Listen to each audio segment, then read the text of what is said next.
Criminal Record Episode 4, Protected, introduces a few new characters, one that's particularly mysterious that I'll talk about later. The tension between Daniel and June continues to heat up as we cross the midway point of the show, so let's dig into this episode and be sure to subscribe so you don't miss future episode breakdowns. The episode opens with June coming home to find her mother, Maureen, and son, Jacob, watching her press release on television. June cuts off Maureen when she starts to talk about how police had treated Jacob's grandfather, and when June tries to explain why she joined the police, Maureen tells her that she can't do or change anything about them. Next, Daniel's interrogating Jason and asks him where he got the gun he used to shoot at Linker. Jason says the boy, Isaac, was shot on accident and he ultimately admits to being the one that shot him. Daniel updates the team working on the case and asks June what their next steps should be. She says with the ballistics and the confession, they should just move forward with charging the suspect. Daniel counters, saying Jason didn't have any reason to confess and that he gave it up too easily. He's thinking Jason may be confessing early just to get an easier sentencing, and Daniel goes on to say he thinks Jason has been bribed and threatened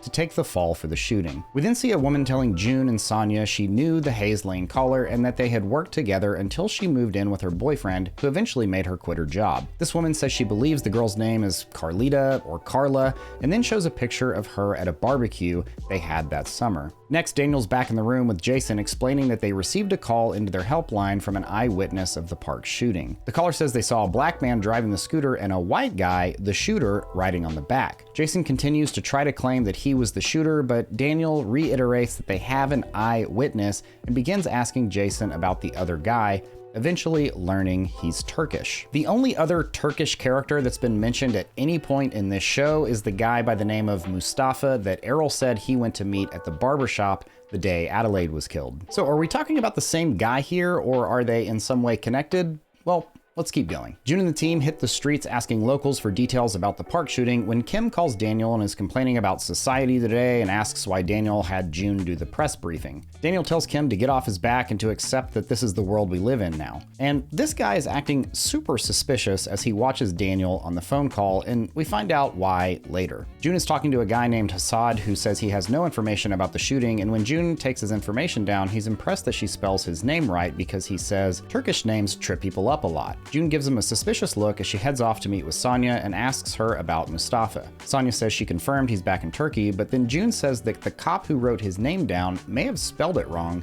and that it's possible they've been looking for the wrong guy. We cut to Patrick taking flowers to his mom's gravesite for her birthday, where he runs into Errol's mom, Doris. She says she remembers when Errol first brought Adelaide around and that Patrick came too. This unfortunately disproves one of my earlier theories that Errol is actually Patrick's biological father, but hey, you win some, you lose some. Doris goes on to say that they tried to adopt him, but she couldn't do it because it would have required her to stop all contact with Errol. She then says she's making progress with Errol's case because of new information being brought forward by a woman named Carla. Patrick heads home and starts reading articles online about the murder and gets into a fight with his roommates for being too loud. The next time we see him, he's looking rather beat up outside Daniel's home. Daniel asks Patrick why he's there, and he brings up what Doris had told him about Carla. Daniel says it's nothing and he shouldn't worry about it, then asks Patrick if he wants to walk back through the case. As Daniel's recounting what happened with Patrick, we cut back and forth between their conversation and June as she's looking for the real Mustafa online. Daniel says they entered the home after a neighbor called 999, and upon arriving, they could see that there had been a big fight with shouting and screaming, and Daniel found Adelaide in the kitchen.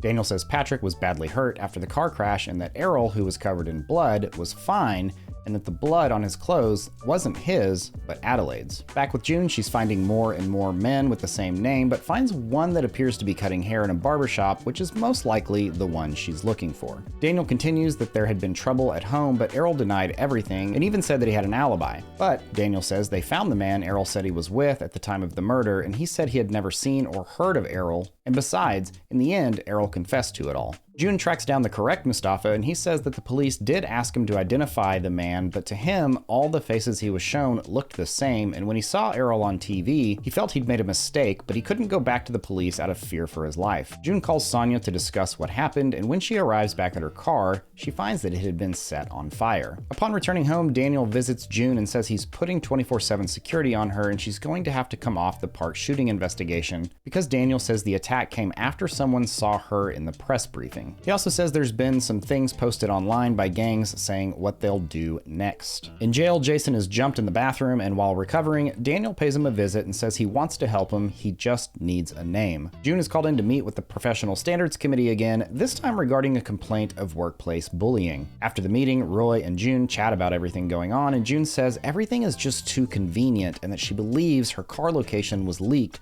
from someone on the inside. Roy tells her to knock it off because Hegarty and the team were working all night to apprehend a man named Amit Secker for the shooting of Isaac Whitlow, insinuating that he wasn't spending his time focused on June. Next, Patrick visits Daniel again, this time bringing some lunch when Daniel tells him he can't keep coming by. Just then, the girl we've seen only as Patrick's girlfriend arrives, and Daniel introduces her as his daughter, Lisa. This was a bit of a bombshell moment because up to this point, we've seen signs that Daniel has a daughter, but we haven't actually met her. So to learn Patrick and Lisa are dating is kind of a big deal with, I'm sure, pretty big implications later on. Back with June, Chloe finds her to say she was the one behind the complaint, but never used the word bully. Chloe says she felt she had to because of the leaking of the pathology report, and she goes on to say that everyone sees what June is doing, buddying up to the bigwigs to get herself promoted, which sends June into a bit of a tailspin as she breaks down in the bathroom. She then receives a call from a local shelter regarding Carla, so June calls Sonia and they discuss how this doesn't make sense because they haven't been calling any shelters. Turns out an unnamed male police officer had called them, so June asks if Sonia knows who's been talking. June researches one of Doris's helpers, a woman named Letitia, and finds that she had been arrested in the past by Tony,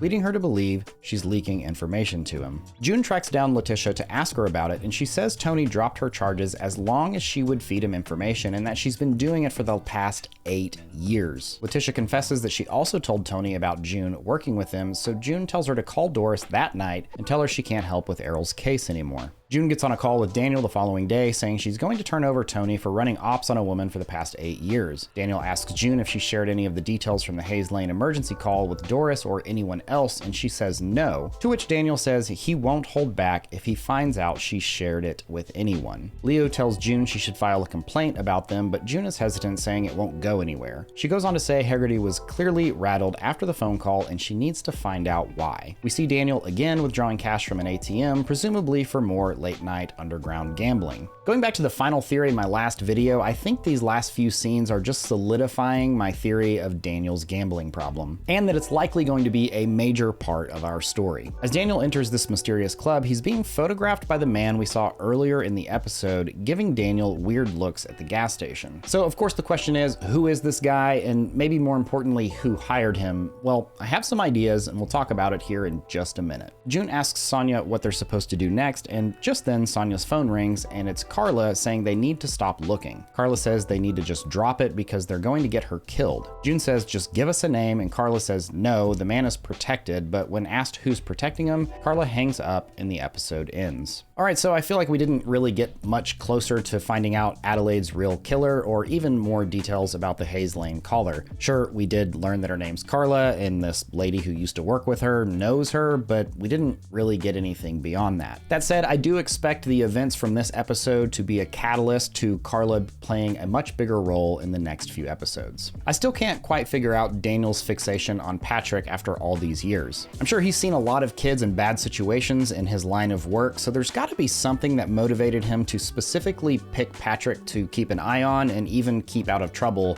throughout his adolescence. I did quite enjoy the reveal of Lisa, Patrick's girlfriend, being Daniel's daughter. I knew there had to be something behind the reason why they weren't showing us who she was, but I was not expecting this. This definitely heightens the drama factor in this crime drama show, and I'm sure Daniel will soon find out about this relationship. And every time I think June has been beaten down enough, something else pops up to pull her back into the investigation of Errol's case. And of course we got that at the end of this episode with Carla's call into Sonia. I do think that Daniel must know, or at least strongly suspects, that June has shared the details of the recording of the Hayes Lane call because of all the details Patrick gave him from his conversation with Doris. So things definitely aren't looking great for June at the moment. Finally, let's talk about this dude who, according to IMDb, is named Rajan. We saw him with a sort of shocked or surprised look on his face when he saw Daniel at the gas station. Then we find out why when we see him photographing Hegarty going into the nightclub toward the end of the episode. So the main question in my mind is, who is Rajan?